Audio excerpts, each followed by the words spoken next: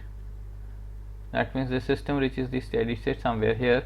Let's say this value is 1. Clear? Now what do you notice over here? That means there is oscillations, and after certain oscillations, after certain period of time, it reaches a steady state. Clear? So that means the nature is underdamped in system. So there are certain terms which we should familiar with this. Now the first term is overshoot. What is overshoot? Overshoot means,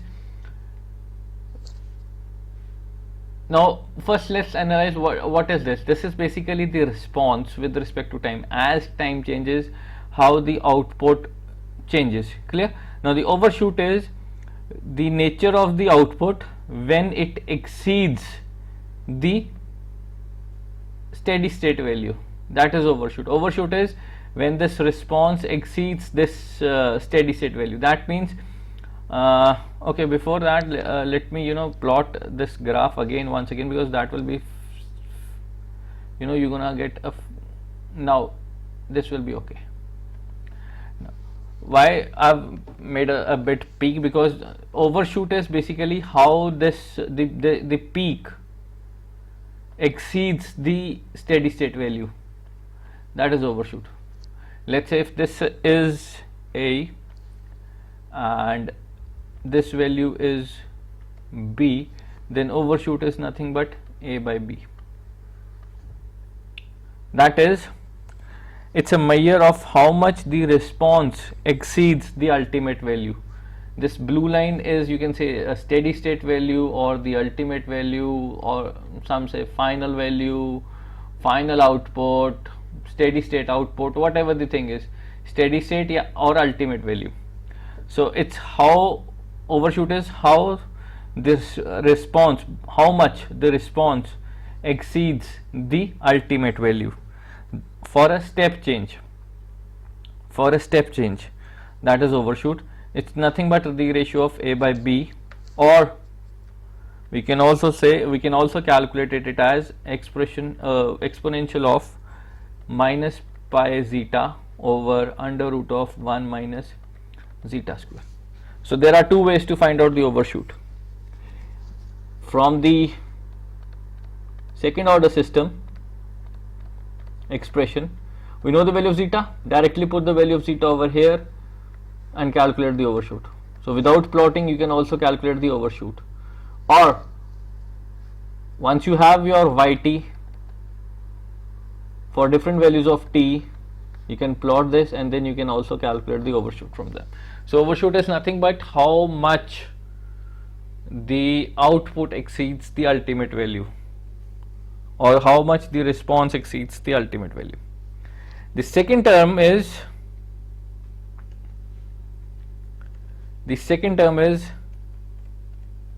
decay ratio. Decay ratio is, it's the ratio of two successive peaks. That means if you look at this figure, suppose if this is A, the another successive peak is, let's say this is C. So overshoot is nothing but its ratio of C is to A. That is, decay ratio is nothing but the ratio of two successive peaks. So it is C by A. Or we can also calculate it as its overshoot square, or the square of overshoot is your decay ratio, or it's nothing but exponential of minus 2 pi zeta over 1 minus zeta square. So you can calculate by any other way. So decay ratio is nothing but it's the ratio of two successive peaks. Or we know the overshoot, so simply square of overshoot is your decay ratio. Third parameter which is important is rise time. Rise time is, if you see this plot, this response plot. Now response plot starts, it have a maximum peak, then decay, then the peaks, then the oscillation dampens, and then slowly it reaches a steady state. So you can see this steady state was initially also achieved somewhere here, but it didn't stop over there. It continues to move with the time. So rise time is the time at which the response first reaches the steady state. That is rise time. I again repeat, rise time is the time at which the response reaches first steady state. So it reaches steady state first over here, but it didn't stop over here. It continues to move with time. So this was the time when it reaches first. So this time is your rise time. So rise time is represented as TR. So how to calculate rise time? There is very simple way. It's underdamped system. We know that. So nature of response is yt, which is 1 minus e zeta t by tau under root of 1 minus zeta square sine of 1 minus zeta square t by tau plus phi. So this thing. Now we defined rise time is when the response reaches the ultimate value. Now what is the ultimate value over here? 1. So when yt is 1, now this 1 and this 1 gets cancelled up. So that means this entire term is equivalent to 0. Now exponential of 0, or it can be sine of something is 0. Now exponential of something 0 means, that means time is infinity. Time is infinity. That doesn't happen over here, because over here time is not, doesn't seems to be an infinity over here. So what is, so from where do we get? So that means sine of this term is 0. Now sine of something is 0 means that something is equal to pi. So from here we can get your rise time. Rise time is nothing but pi minus phi upon under root of 1 minus zeta square. So that's the rise time. So we know phi is tan inverse that expression, zeta we know. So if you put the values over here, we can directly get the value of rise time. So this is from here where we can get the rise time. Now make sure that phi over here is in radians. Clear? Next,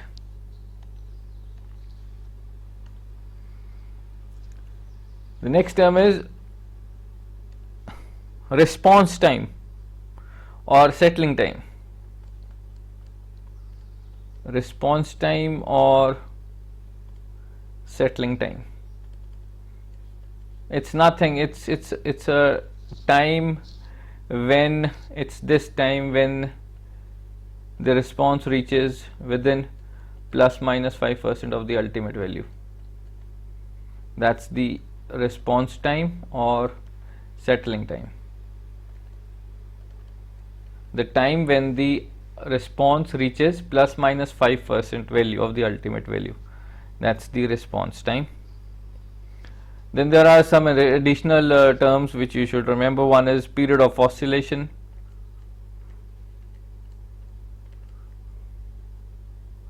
Now period of oscillation is represented by T, which we initially told, which is nothing but 1 by frequency, which is 1 upon 2 pi tau under root of 1 minus zeta square. And what is 2 pi f? That's your omega, that is radian frequency. Clear? And the another term is natural period of oscillation. Now what is natural period of oscillation? Natural period of oscillation is nothing but when zeta is equal to tau, when zeta is equal to 0, we have natural frequency which is omega n, which is equal to 1 upon tau. So natural period of oscillation occur when zeta is 0. Clear? So these are the few terms which are important for our second order system. Clear? Now let's take one example and try to solve and try to get these parameters.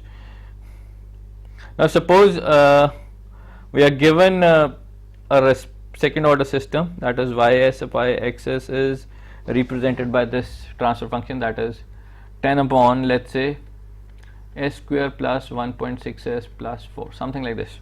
Clear? And for a step input, for a unit step input, we need to determine, let's write it down over here, we need to determine number A, percentage overshoot, let's write out decay ratio, max value means maximum value, D, maximum time at which it occurs, rise time,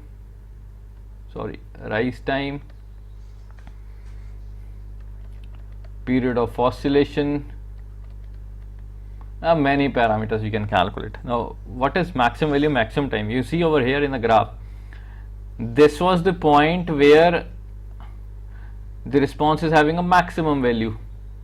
So from the graph we can have your maximum value over here, and what will be maximum time? The time corresponding to this will be your maximum time. Clear? Or can we say maximum value is nothing but A plus B? Because we know A, we know B, if we add A and B we can have a maximum value.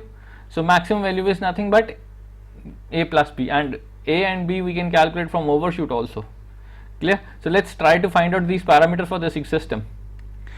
Now we know that okay, now for this ys we know. Now first we need to write down this in the standard form, and for standard form this coefficient should be 1, because our standard form is 1 upon tau square s square plus 2 zeta tau s plus 1. That means the constant should be 1. So if we need to divide the numerator and denominator by 4, so we'll divide it by 4. So what we have is, we have 2.5 by 0.25 s square plus 0.4 s plus 1. Clear? Now if we compare with the standard form, so what is tau square? 0.25. So what is tau? 0.5. Clear? 2 zeta tau is 0.4. 2 into zeta and tau is 0.5, 0.4. So what is zeta? Zeta is 0.4. We clearly know that it's the underdamped system. Now if it is underdamped system, we need to evaluate these various parameters. Now for these various parameters,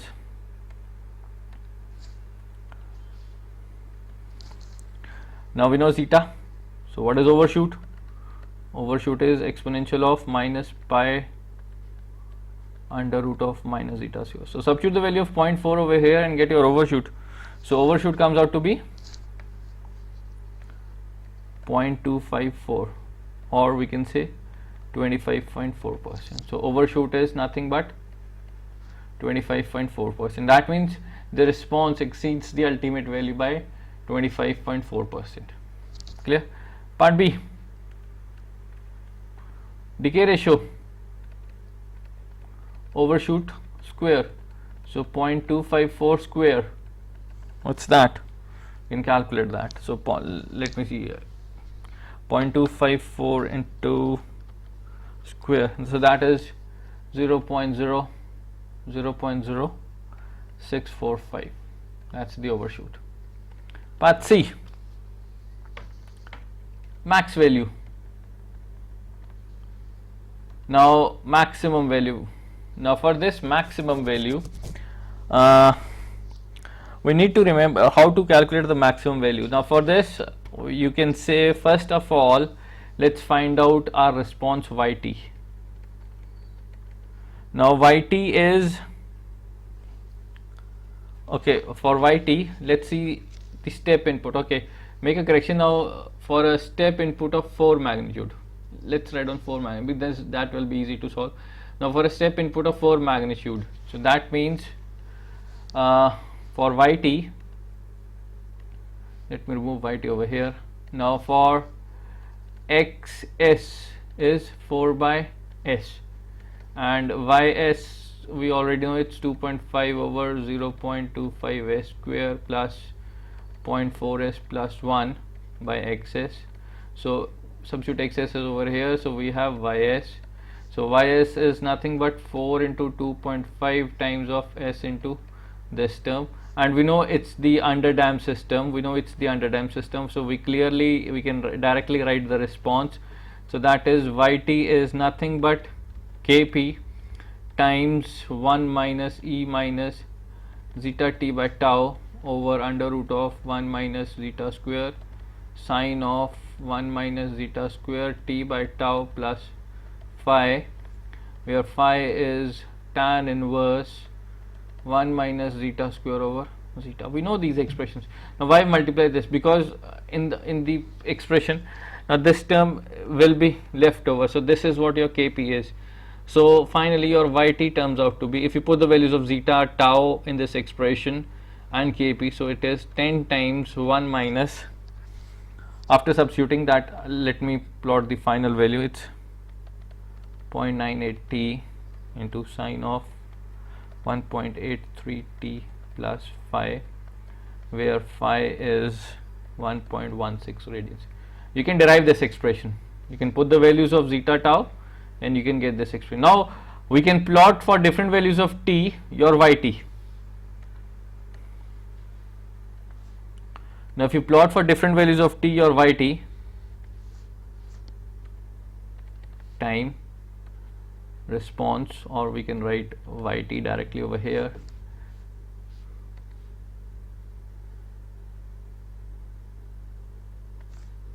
so it comes out to be this thing, and the maximum value will be nothing but 10. So because it gets multiplied by 10, so the maximum value is 10. Or okay, after certain time I'll let you know how to calculate the this steady state value, that is 10. How we are getting this 10? How we are getting this 10? I'll let you know later on. Now from this graph, from this response we have plotted, now from here we can get your maximum value. Clear? That's one way of getting, and once you have maximum value, you can have your maximum time, or we can also say it to be a peak time. Peak time means when there is a peak. That's one. This is one way of getting maximum value and peak time. The other way is, now if you see, this is A, this is B. Now overshoot we have already calculated, which is 0.254, which is nothing but A by B. Now what is B in this case? What is the value of B? B is how much? 10. So if B is 10, how much is A? 2.54. And what will be maximum value? It's nothing but A plus B. So 12.4 is the maximum value. And when does this value occur? Substitute your yt, this yt, substitute this yt as 12.54 and get your t over here. So that will be your peak time. That will be your peak time. Or dyt by dt equal to 0. From here you're gonna get your t max, time for maximum value. That's one way. Or you can remember this, peak time is nothing but pi tau over under root of 1 minus zeta square. That you're gonna get this expression from this. So from here you can calculate your peak time, which comes out to be 1.714 seconds in this case. Clear? So this is how you can calculate certain parameters. Now is there any other parameter left? Let's see. We're done. Maximum value, rise time, period of oscillation. Okay, period of oscillation. Now period of oscillation, very simple formula. Period of oscillation is t is equal to under root of 1 minus zeta square over 2 pi tau. Put the values of, we know the value of zeta, tau, put the values over here, calculate a period of oscillation, so which comes out to be 3.43 seconds. Clear? So this is how we calculate certain parameters for underdamped system. Underdamped system. Clear? Now one more important thing. How come we know that without solving, how come we know that the steady state was 10? That was something which I need to tell. How we show that the maximum value is, the ultimate value or the steady state value is 10. Now for this, we know our ys. This was our ys. Let me write it over here, ys again. Our ys is 2.4 into 4, that is 10 over 0.25 s square plus 0.4 s plus 1 times s. This was our ys. Now what is steady state? That is at t equal to infinity, it reaches this value 10. At t equal to infinity, if you remember in few lectures back, t equal to infinity means we are talking about steady state. And how do we get t equal to infinity for Laplace system? If you remember, we will be applying final value theorem. Now what does final value theorem says? Final value theorem says limit t tends to infinity for yt is same as limit s tends to 0 s times ys. So that means now we have yt expression for this. If we put t equal to infinity in this case, e raised to power infinity 0, so 1 minus 0 is 0, 1 minus 0 is 1, so 10 times 1 is 10. So from here, that from the response expression, put t equal to infinity, you can get here this. But the thing is, you need to write down this. There is another way, is final value theorem. We know ys, limit s into s times, so you multiply this by s. So once you get multiply this, this goes. Now put s equal to 0, this term goes, this term goes, so what is your, this expression comes out to be, so this comes out to be 10. So that means there are two ways to calculate the ultimate value or the response value. One is either using this expression of a response, or the second one is you can apply final value theorem. Clear? Now one more thing. Now apart from certain factors of underdamped system, there is one more important term which we should remember, that is transportation lag, because it's very important in chemical industry, and normally all processes, all practical applications of processes in chemical industry, we always have a transportation lag in one or the other form. Now what is transportation lag? Sometimes it's also known as dead time. Let me write it again, dead time.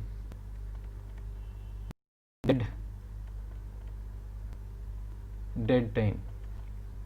Now what is this? Suppose I have a pipe, a very long pipe. Clear? A very long pipe. Now through this pipe,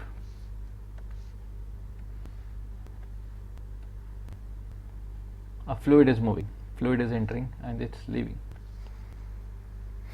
The cross sectional area of the pipe is A, the length of the pipe is L, the flow rate, it has constant flow rate,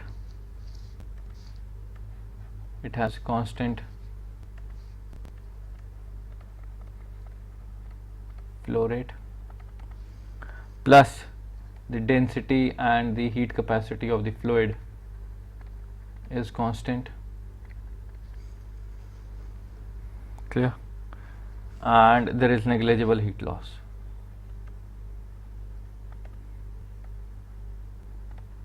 Negligible heat loss. The thing is, when the fluid enters over here,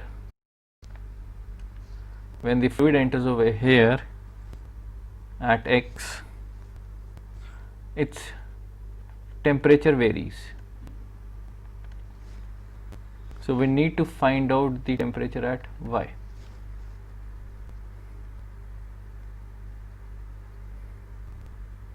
Clear? So now suppose that means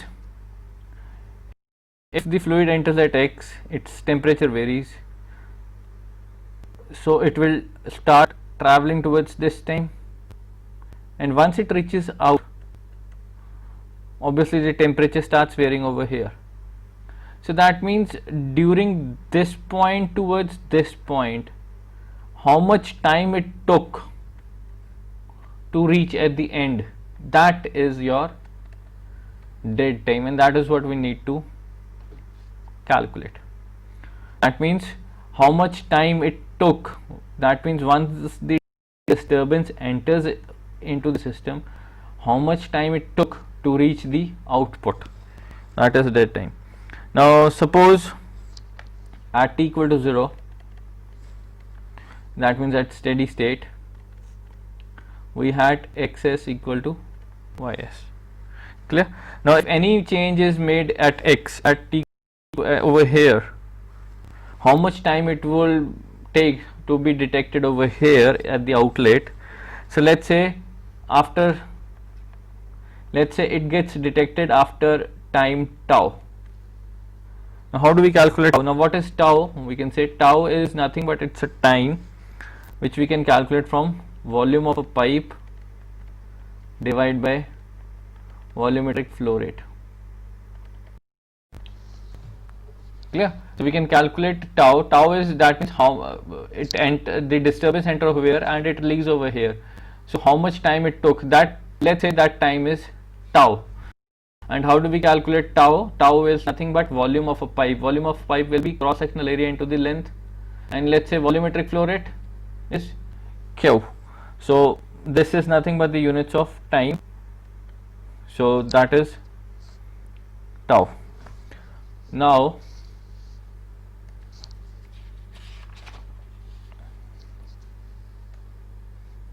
that means this was at, this is x occurring at 0,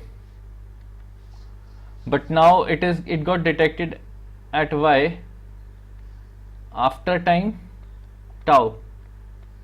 So can I say, yeah, if it is xt, so what will be yt? Yt will be nothing but x of t minus tau.